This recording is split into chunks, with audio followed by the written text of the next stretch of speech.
Obrigada. Vamos conversar um pouco, né, sobre a nossa caminhada espiritual, né? Santo Agostinho, ele tem uma comparação, duas que eu vou comentar aqui, que ele coloca, maravilhosa. Ele diz que nós fomos feitos, o projeto de Deus para cada um de nós é algo tão grande, que nós não conseguimos ter dimensão, porque o nosso coração é muito estreito.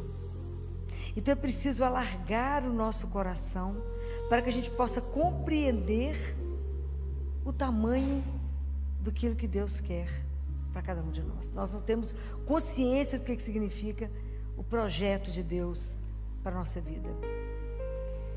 E numa outra comparação ele diz que quando Deus quer te dar mel, encher você de mel. O mel é o símbolo da ternura e da bondade de Deus. Então Ele quer te encher de mel. Mas dentro de nós tem só vinagre. Azedos que somos, irritados que somos. Então nós precisamos tirar o vinagre, lavar, para tirar o sabor e permitir que se dilate em nós o nosso coração, que é esse vaso que Ele quer encher, para que caiba o mel. Como é que a gente pode fazer isso? Há um caminho que a gente pode viver isso. Porque quando a gente começa a nossa consciência espiritual, a gente procede igual criança. Sabe quando criança dá uma semente de alguma coisa para ela plantar? Então ela corre, planta, faz tudo que a mãe orienta, ou o pai orienta, planta, e no dia seguinte ela levanta e vem correndo para ver se já nasceu, né? Inclusive se já deu fruto, flor. Aí chora quando vê o que aconteceu, nada. É a nossa vida espiritual. Nós temos pressa e achamos que na nossa vida espiritual ele é um caminho de mágica. Não é um caminho de mágica. É um caminho de investimento. É um caminho de muita luta pessoal. É um caminho de trabalho conosco. Porque senão a gente não consegue sair do lugar. Então quando nós ouvimos no evangelho de domingo aquele jovem que veio correndo atrás de Jesus e fala com ele: mestre, o que eu faço para conseguir a vida eterna? É tudo que a gente deseja. Porque os mandamentos eu já sei todos, já cumpro. Mas imagina, para nós que estamos no caminho, viver os mandamentos é o óbvio, não é? Não é? É igual hoje quando uma pessoa passa mal do coração e a gente faz só o eletro, não é óbvio? Só que o eletro acrescenta quase nada. É igual quando uma criança tem uma doença genética, a gente faz o cariótipo, é quase nada. De tantas outras coisas que tem para serem feitas. É a mesma coisa na nossa vida espiritual. Os 10 mandamentos já parece que é uma coisa óbvia, que não só conhecemos, mas a gente cumpre. Não é não? Não é? Então, o que mais, Senhor? Como é que eu posso dilatar meu coração? Como é que eu posso trabalhar tudo isso?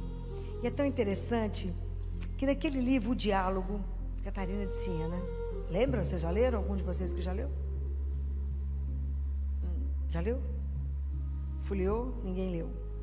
Catarina de Siena é a segunda doutora da igreja. A primeira, Teresa de Ávila. A segunda, Catarina. Deus Pai fala com ela assim: Catarina, você precisa me fazer 3 pedidos. É luta que eu vou falar agora. Só podia vir de um pai, né? Só podia vir do pai. Então você me peça, Catarina, um coração que seja inflamado pela caridade. E a caridade, ela é alimentada, sustentada pela paciência e humildade. Se você não tiver uma das duas, então você não tem nada. Esse é só o primeiro pedido.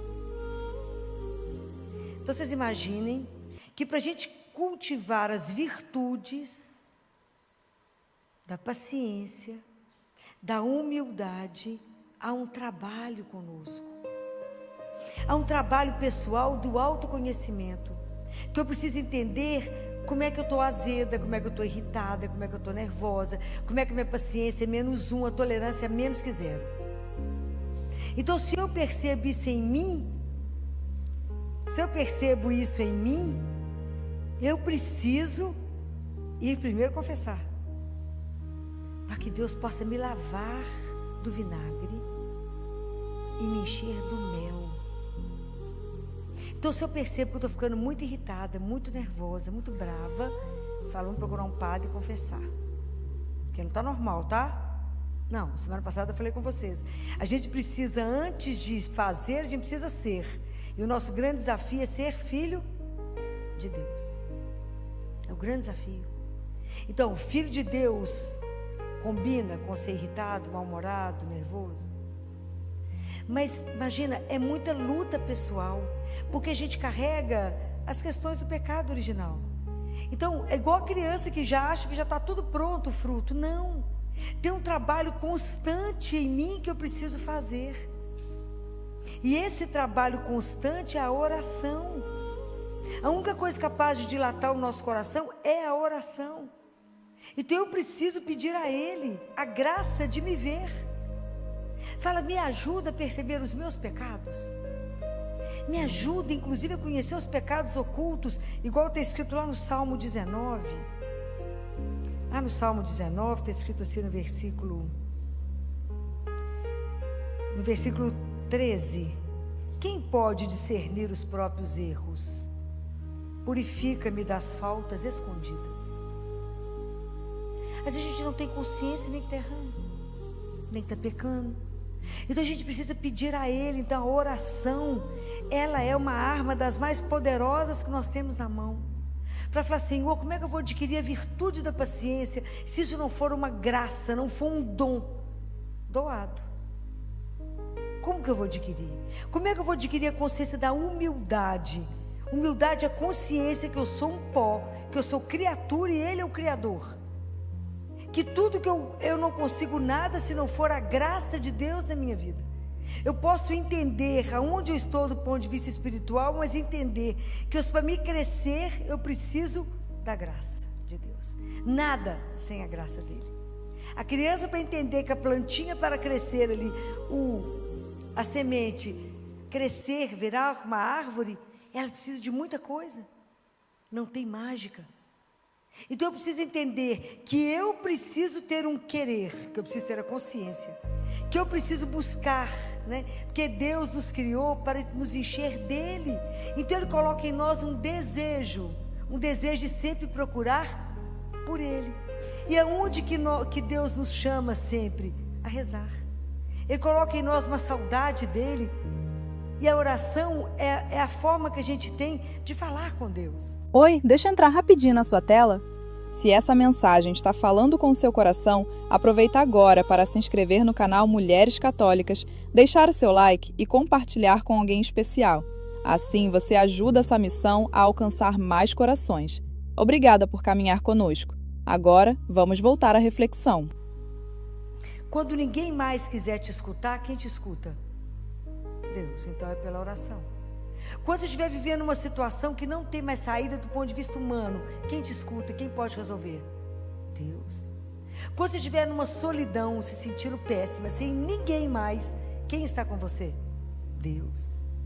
Então nós temos que estreitar esse laço. Nós temos que aprender eu já falei com vocês mais de uma vez do Van Thuan, que é o François, né? É o Van Thuan, que foi aquele arcebispo de Xangai, que foi preso quando o comunismo chegou em Xangai. E ele ficou preso durante 13 anos. Dos 13 anos, 9 anos foi em confinamento absoluto. E a única coisa que fez ele sobreviver foi a oração. Que ele conversava com Deus o tempo inteiro para não ficar louco. Chegava um momento que ele não conseguia mais rezar, porque as Bíblias foram queimadas, tudo foi queimado, todos os livros de oração. Ele tentava escrever os trechos da Bíblia que ele lembrava. Então ele chegava um momento que ele só falava Ave Maria, Ave Maria, Pai. Ele não conseguia, de tamanho esgotamento. Mas foi a oração que manteve. Ele conseguiu sair, né? Ele foi libertado. Ele se tornou um símbolo de esperança. Trabalhou no Vaticano com Paulo II, Bento XVI, era amigo pessoal deles. E quando ele morreu, Bento XVI iniciou o processo de canonização dele. Então, é preciso entender que a oração, ela vai ser a nossa grande força, porque é pela oração que eu consigo me ver. Eu consigo me colocar diante de Deus. A palavra de Deus, nós vimos que ela é como uma faca, ela revela aquilo que somos. Quando eu vou rezar, Deus vai me ensinando que eu não posso pedir coisas tipo assim: ô Senhor, aquela pessoa me fez mal, então eu só podia me vingar nela. Não vamos pedir isso nunca. Você nunca vai começar a pedir a Deus coisas supérfluas. Nunca. Você vai começar a pedir o Espírito Santo para que Ele te ajude. Você vai começar a tomar consciência e começar a pedir pelas virtudes. Fala: Senhor, me dá fortaleza. Senhor, me dá temperança. Senhor, me dá paciência. Senhor, me ajuda a perseverar. Porque nós não vamos fazer nenhum caminho espiritual sem perseverar. Não há mágica. Eu tenho que rezar todos os dias. Então eu preciso pedir a Deus a graça da constância. Me ajuda a rezar todos os dias. Me dê o desejo de procurar pelo Senhor todos os dias, a permanecer em Deus, porque está escrito que aquele que permanece em mim e eu nele, esse dá muito fruto, porque sem mim, nada. Então a gente precisa pedindo essas coisas a Deus. A gente vai pedindo a Ele: me ajuda a me ver, me ajuda a reconhecer os meus erros, me ajuda a acertar o caminho, me ajuda a ver a vaidade, o orgulho, a prepotência. Me ajuda a reconhecer isso em mim. Eu quero ser cheia mesmo do mel de Deus. Então me tira esse azedume do vinagre. Me ajuda. Eu preciso revelar um Deus que é meu Pai. Eu preciso convidar outras pessoas para viver a mesma coisa. Então pedir a Deus que nos inflame nesse coração. Me dê um coração inflamado, meu Pai, pela caridade, nutrido pela humildade e pela paciência. Uns com os outros, ter paciência, que até comigo mesmo no caminho, saber que eu não sou aquilo que eu imaginava, saber que eu não tenho as virtudes como eu gostaria, que eu não desempenho as coisas como eu gostaria, que eu não faço o bem que eu deveria fazer, mas faço o mal que eu não gostaria. Me ajuda a entender a miséria, a fraqueza, mas me dê constância e me dê a graça, porque na medida que eu vou me colocando diante do Senhor, pela oração, meu coração vai sendo transformado, dilatado, até que eu possa compreender todo esse processo. E Deus é tão doce que Ele não pede nada antes que a gente tenha maturidade. Porque o segundo pedido, a segunda coisa que Ele sugere a Catarina é: primeiro, esse coração da caridade, né? Inflamado de amor, né? Poder amar a Deus, amar aos outros, né? Ele fala: eu te dou o próximo para que você possa amá-lo, já que você não pode fazer isso por mim, faça pelo seu irmão. Olha que luta. A segunda coisa, ele diz: peça um coração que você submeta, né? Você passe a desejar a minha vontade, a sua vontade se submeta à minha. Nós cantamos que agora é mesmo, que a vontade de Deus é perfeita, é soberana, mas o tanto que isso é difícil. Fala: Senhor, eu só tenho certeza que eu tenho que fazer a sua mesmo? Tem certeza? Quando Ele fala não, então já falei isso com vocês que outras vezes, que a gente até é capaz, e muitos de nós já sabemos dar a mão para Deus. Fala: se o Senhor me der a mão, eu não tenho medo. Dar a mão, acho que a grande maioria que dá conta. Mas será que a gente dá conta de dar a mão para Ele e fechar os olhos? Não é que é, Filó? Fecha os olhos, dá a mão para Ele e deixa Ele te guiar onde Ele quiser. De vez em quando nós vamos abrir um olho no meio do caminho e falar: será que Ele está levando para que lado? Porque a nossa confiança nele é mais ou menos. Estou falando mentira? Não. Está vendo como é que é um caminho que a gente tem que purificar? Está vendo como é que é um caminho que a gente precisa investir? Como é que a nossa vida interior é algo que a gente precisa de verdade levar a sério? Fala: Jesus, eu confio no Senhor mais ou menos. O Senhor perdoa, mas é mais ou menos. Eu tenho que ser verdadeiro, porque eu não confio de tudo. Eu não confio falando assim: mas será que Ele me escutou nessa oração? Será que Ele vai dar realmente aquilo que é certo para mim? Será? A nossa confiança é pequenininha, né? Já falei, nós às vezes precisamos de muitas provas. Às vezes nós precisamos ainda dos milagres. Falei isso outro dia. Junto de Jesus tinha 3 grupos que caminhavam com Ele: a multidão, os fariseus e os discípulos. Os discípulos se comprometiam, a multidão quer o milagre, quer o sinal, e os fariseus criticavam. Em qual delas nós nos enquadramos? Então é preciso que a gente desperte, que abra a consciência e fala: gente, como é que eu faço Porque se realmente só Deus é bom, só Ele é bom. Jesus falou isso, só Ele é bom, porque Ele nos criou. Ele criou o mundo para nós. Só você parar e olhar tudo que Ele fez para nós. É encantador. Cada vez que você olha uma coisa, você fala, nó, que criatividade, que espetáculo que Ele fez isso. Só Ele poderia nos ter dado Jesus. Tem coisa mais doce na nossa vida que Jesus. Só Ele está sempre atento a tudo. Só Ele pode nos amar como Ele ama. Só Ele pode cuidar de nós como Ele cuida, por causa da bondade dEle. E a gente ainda fica duvidando, fala, será que me ama assim mesmo? Será que é assim mesmo? É assim, eu digo. Aliás, é muito mais do que isso.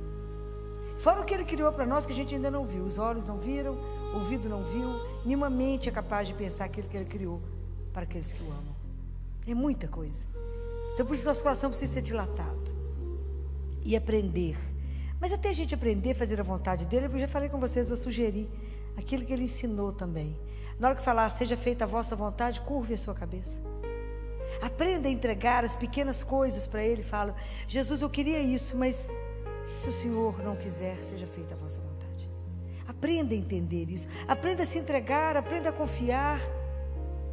Eu fico pensando que quando a gente estava lá na Santa Casa, numa luta para conseguir 10 salas para montar o autismo, o ambulatório de autismo, que a Santa Casa vai entregar agora na entrada do ano um presente para a sociedade encantador. Santa Casa está abrindo um serviço de atendimento exclusivo para o SUS, né, para as crianças carentes de autismo, de altíssimo nível, né, de chorar de emoção. Nós vamos inaugurar isso em breve, né? E esse projeto ele só vai existir primeiro porque a direção da Santa Casa abraçou o projeto. Todo o provedor, com toda a superintendência, abraçaram.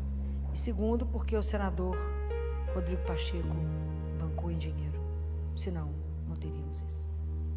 E isso vai ser algo espetacular. Vai ser da gente chorar. Nesses dias eu brincava com o provedor. Ele estava vendo lá a gente terminando as reuniões e falou, essa inauguração, falei, vai rolar lágrimas, senador, o provedor. Vai ter, o que vai ter nessa inauguração? Falei, muitas lágrimas, porque é um projeto de chorar. Projeto encantador, trazendo as pessoas que irão trabalhar, desde os psiquiatras, os neurologistas, a turma que vai trabalhar de psicólogo. Tem inclusive um psicólogo que é autista. Terapia ocupacional e as coisas que estarão lá, esse projeto é encantador, porque ele vai cuidar da criança até 18 anos, quando ela vai ficar inserida no mercado, vai ter diagnóstico, tratamento, inserida no mercado. Enquanto as crianças estiverem tratando, os pais serão acolhidos e cuidados, e as prefeituras do interior que quiserem mandar as equipes de saúde serão treinadas de forma gratuita. Então é algo espetacular que a Santa Casa vai entregar. Está em obra. E aí eu numa luta com 10 salas, rezando diante do Santíssimo, Jesus, só está vendo a situação da criança pobre, Jesus. Só vê criança e pobre, Jesus, me ajuda, abre as portas, né? Eu na luta por 10 salas, Jesus deu um prédio. Tudo que Ele dá é sempre maior, né? Sempre assim. A gente nunca podia imaginar, e é um prédio, o senador falava, filósofos precisam de ter algo da própria Santa Casa. E aí tinha um prédio mesmo, ali, ó, que vocês passaram diante de São Lucas, do outro lado, tem Araújo e tem a Pacheco, é um prédio em cima da Pacheco que estava fechado. Lá será inteiro do autismo das crianças do SUS. É de chorar. O dia que inaugurar, vocês vão ver que tecnologia, que tudo, sim, que orgulho a gente poder entregar isso, a Santa Casa poder entregar isso para a sociedade mineira, né? Assim, é de chorar. Então eu pensando em 10 salas, tinha um prédio, né? Ele falava, filho, presta atenção, não vai ter as salas, porque tudo fechou para as salas, porque vai ser o prédio. É sempre muito mais. Então, pedir a Ele esse coração que se abandona na vontade dEle. Não vai ser essa coisa pequenininha, vai ser uma coisa grande. Porque tudo, sempre que vocês contarem com o menino Jesus, vocês verão que tudo do menino Jesus é na abundância. Então não é pequenininho não é 10 salas não, minha filha, eu vou te dar um prédio inteiro.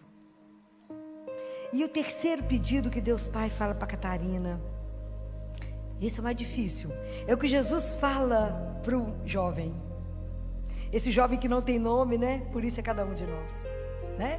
É cada um de nós que chega diante dele e que eu fico pensando no olhar dele de doçura, pensando, tadinha, ainda está na infância mesmo, né? Está lá na infância espiritual, caminhou nada. E ele fala com ela, ele fala com ele, só uma coisa te falta, vende suas coisas. Jesus está mandando você ficar pobre de maré descido? Não. Use tudo que você tem. Permita ter. Se Deus te abasteceu, te deu muita riqueza, use a favor daqueles que não têm. Faça o bem. Faça. Não, as coisas nos pertencem. É sua. O bem, a sua riqueza não pode te possuir. É você que a possui. É diferente. A nossa força, a nossa segurança não está nos bens que temos, mas no grande tesouro que nós temos na vida, que é Jesus. Esse é o grande tesouro. Quem tem Ele tem tudo. E aí ele fala, Deus Pai fala para Catarina: Catarina, peça um coração, agora segura, essa é dura, livre de todo apego emocional e material. Que seu único apego seja a mim, Senhor teu Deus. Simples, né? Fácil. Isso que eu falei com vocês. O livro da Catarina, você lê e medita um ano, uma frase, você medita um ano. Porque foi diretamente Deus Pai ensinando. Mas a gente precisa pedir a graça. Fala, Senhor, me dá a graça. Esse desapego não significa não amar ninguém mais não, gente. Claro que a gente continua aqui nas relações de amor, mas saber que Ele é o nosso amor maior, que Ele é o Senhor, ter a consciência que se eu tenho Ele, eu tenho tudo, que Ele é o nosso tesouro, que quando faltar tudo na nossa vida, e às vezes a gente tem um problema financeiro e perder financeiramente, perder a saúde, perder a beleza, estiver numa cama, quem fica com você? Deus, e somente Ele. Porque Ele nunca vai nos abandonar, porque o amor que Ele tem por nós é algo impressionante. E descobrir isso é descobrir o maior tesouro que nós temos na vida. A maior riqueza que nós temos na vida é Jesus. Deve ter uma semana eu tive a oportunidade de ter uma conversa que é um presente, né? Deus me dá uns presentes que é assim. 2 pessoas da Santa Casa presenciaram essa conversa e ficaram emocionados e choraram. Porque era uma freira que queria me conversar comigo, que não era de Minas Gerais, do estado do Espírito Santo, 53 anos, em fase terminal de câncer. E ela, vocês tinham que ver a carinha, fui conversar com ela, liguei para ela de vídeo, para conhecê-la, porque a médica que cuida dela me achou. Ela então está com o diagnóstico terminal, está internada. Ela sempre foi missionária, então ela, como diz ela comigo, doutora, ela é muito calminha, eu sempre vivi da providência, então tudo que eu ganhei eu guardei. Então, doutora, como eu estou, eles falaram que eu só tenho de 1 semana a 30 dias, mas eu falei com eles que 30 dias é muito tempo, doutora. Quantos de nós vai falar isso? Reza, Filó, para me ficar mais tempo. É muito tempo, doutor. Hoje eu estou pronta. Então eu comecei a entregar minhas coisas. Imagina o que ela tinha. Uma correntinha para um tercinho para o outro, né? Comecei a distribuir minhas coisas, doutor, porque eu não preciso de nada. Mas eu falei assim com Jesus: Jesus, eu sei que eu devo ter um dinheirinho guardado, que deve ser assim uma gotinha, porque eu nunca usei nada, Jesus. Mas, Jesus, eu quero que o senhor ache a doutora Filó para mim, lá no Espírito Santo, porque o dinheiro que eu tenho é para os meninos dela, só tem que achá-la para mim. Achou ou não achou? Achou. Não é espetacular? Eu acho espetacular essas coisas. E aí nós duas conversando sobre morte. Você imagina que espetáculo foi essa conversa. O povo chorava. Sobre a ida, né? Sobre a ida. Está quase indo. Ela já viu Jesus no quarto 2 vezes, já confessou com ele. Ela é muito interessante. Ô doutor, eu acordei hoje, estava tudo tão branquinho. Falei, fui. Aí encostei em mim, ainda tinha corpo. Falei, ainda estou aqui. É igual a gente, igualzinho, certamente igual, né? E aí ela falou, doutora, eu juntei, mas é uma gotinha só. Mas essa gotinha é para os meninos da senhora. R$83.500. Falei com ela, essa gotinha vai virar uma gotona, porque é na bênção de Deus. Falei com ela, nós vamos reformar o CT infantil, CTI primeiro, o CTI dos recém-nascidos. E tanto que eu mandei para você a conta só dos recém-nascidos. Essa conta que está aí com o símbolo da Santa Casa é só para os recém-nascidos. Nós temos que acabar de juntar o dinheiro. O Ministério Público já nos ajudou com o dinheiro das multas, olha que bacana. E reverte numa coisa bacana, ó. E junta a sua e vamos juntando e nós vamos chegar lá. E aí eu falei, lá vai salvar muita criança, é muito bebê que vai ser salvo. E aí falou, pois é, doutor, mas é pouquinho. Eu falei, é nada, é muito dinheiro que vem com a bênção. Vai multiplicar, isso aí vai multiplicar, não tenho dúvida. E aí você vê a conversa e a tranquilidade dela do ir, né? Do desapego a tudo, desapego, tudo entregue. E conversando sobre a vida, sobre o ir, sobre ficar com Ele, sobre estar com Ele. Alegria de poder voltar para casa, alegria de saber que alguém te espera. Ó, que paz, rindo, parecia que estava com uma viagem internacional mesmo, tranquila, o povo apavorado, o povo lá que presenciou a conversa chorando, e ela naquela tranquilidade, pois é, doutor, vamos ver se não demora um mês, que é muito. E é espetacular como é que Deus vai juntando o povo dele. E isso é um testemunho para todos nós. Isso é um testemunho de desapego. Está lá na cama, não está nada agarrado a nada, pedindo mais nada, só entregando. Falou, você quer ficar com isso, quer ficar com aquilo? Com o pouco. O cara falou, só vivi como missionária. Era ela, mais 3 freiras, junto com o sacerdote. O sacerdote morreu, entregou as freiras para uma médica tomar conta. E essa médica conseguiu meu telefone, me ligou e nós fizemos essa ponte. Isso é espetacular como é que o povo de Deus vai se juntando, né? E aí conseguindo trazer para vocês esse testemunho. Hoje o que nós temos que desapegar? Qual é o laço que eu tenho que soltar para ser de Deus? Aonde que eu consigo ser dele, inteira dele? Aonde estão os nós que eu não consigo soltar? Fala, não, Jesus, espera só mais um pouquinho. Aonde que eu não consigo dizer a ele, Senhor, eu quero, segue-me, quero segui-lo, segue-me. A tônica desse evangelho é, segue-me. Fala, não, deixa eu fazer uns negocinhos antes. Segue-me, se entrega, deixa eu te conduzir, deixa eu te alargar aqui para você poder entender o projeto. Deixa eu te dar as virtudes que são necessárias para que você seja meu discípulo, para que você possa viver a vida que eu trouxe para você em abundância, para que você possa usufruir da alegria de ser meu filho. Isso é uma coisa extraordinária. Você imagina que Deus é tão bom que nos permitiu ser filho. É uma coisa escandalosa, porque se a gente é filho, é herdeiro, então a morte não tem mais poder sobre nós. É escândalo isso é um escândalo de amor. Então, por que ficar cabisbaixo, achar tudo difícil? Não, nós temos aqui de verdade amadurecer a nossa fé, de verdade se colocar diante dele na oração, se rasgar diante dele e falar, me ajuda a ver minhas misérias, mas vê e transforme elas, porque eu quero falar com o Senhor, eu quero te seguir, Jesus. Mas o Senhor sabe onde é que eu estou, meu filho? Estou lá na infância espiritual, tomando leitinho ainda, dou conta de nenhuma coisa mais sólida.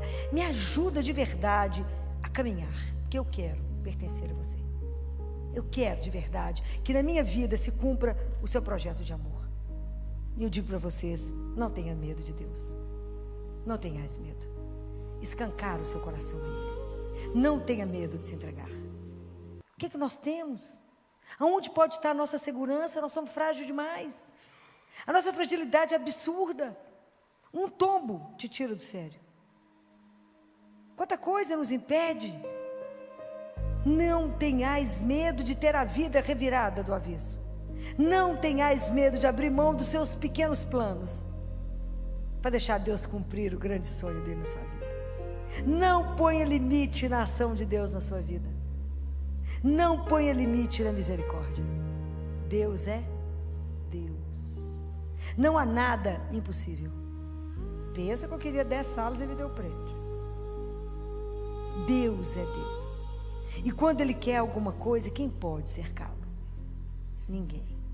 Se as coisas estiverem de acordo com o que Ele quer, Ele cumpre. Não passe pela vida ao largo da sua vida verdadeira. Não passe. Não permita descobrir isso quando o tempo é curto. Deus tem pressa. Que a sua vida, que você perceba que a sua vida é bem-aventurada. Deus tem pressa. Que você entenda que nasceu para ser feliz. Deus tem pressa de que você entenda que não fomos feitos para a dor, mas para o amor. Não tenhais medo. Escancarem o seu coração ao Senhor. E peça a Nossa Senhora, né? A rainha das virtudes, né? que interceda por cada um de nós nessa noite. Que peça a Deus, ela sabe o que a gente precisa, nem a gente sabe, mas é porque ela é mãe. Então ela olha para nós e fala, não, essa aqui já conseguiu isso, aqui conseguiu aquilo. Os 3 pedidos que Deus Pai fez para Catarina, a gente nem ousou pensar neles, porque é duro, não é fácil, mas que ela nos ajude a conseguir cumprir isso que Deus pediu a Catarina, que isso também seja uma oração nossa. O primeiro coração inflamado de caridade, nutrido pela paciência e pela humildade. O segundo coração que deseja cumprir a vontade dele acima de tudo na nossa vida. E o terceiro coração que seja desapegado de todos os bens materiais, espirituais, emocionais e apenas apegado a Ele. Ele ser o nosso centro, o nosso Senhor, o nosso tudo. Não é uma tarefa fácil. Eu nem ousei começar. Mas pela graça de Deus, pela intercessão de Nossa Senhora, que a gente possa um dia oferecer ao nosso Pai, quando a gente chegar lá, porque isso é um trabalho de uma vida, que quando a gente chegar lá e Ele é aquele que nos espera, a gente falar, ao coração que o Senhor pediu a Catarina, nós copiamos e lutamos, para que a gente pudesse te entregar um coração melhor do que aquele que a gente tinha lá. Louvado seja nosso Senhor Jesus Cristo. Para sempre seja.